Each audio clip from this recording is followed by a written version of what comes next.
Сонгох процесс нь юм байдгийн. Та нарын материал орж ирлээ. Орж ирэнгүүт яг бид нар Монгол ажилтнууд ядгүй анхны technical screening гэдэг юм хийдэг. Тэгэхээр тэр юу гэсэн үг вэ гэхээр өгсөн материал чинь бүрэн байна уу? Бакалаврын дипломны чинь хуулга байна уу? TOEFL оноо чинь байна уу? Essay байна уу? Application-а бүрэн гүйцэнэ үү? Монгол улсын иргэн мөн үү гэдэг юмнуудыг чи харцдаг байхгүй. За тэгээд чиний application чинь тэр technical тэр юуныхаа хувьд бүрэн байх юм бол цаашаа элчин сайдын яам болон бусад одоо боловсролын яам, элчин сайдын яам, за Америк төгсөгчид биднес гэсэн байгууллагуудаас хамтарсан ийм комисс сонгон шалгаруулах комисс тавилагддаг.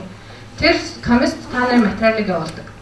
За тэр комисс та нарын материалыг үзээд энэ хүмүүсийг шортлистэнд үлдээе гэсэн recommendation хийдэг байхгүй юу? Тэгээд recommendation ирэнгүүт нэг хүний материалыг дор хаяж 3 хүн үздэг байна. Тэгээд тэр 3 хүний санал дээр тулгуурлаж яг нь шортлистэнд үлдээх нь шүү дээ. Тэгээд шортлистэнд үлдсэн хүмүүс нь ярилцлаганд ороод тэгээд ярилцлага нь тэнцвэл ерөнхийдөө тэнцлээ гэж ойлгож байна.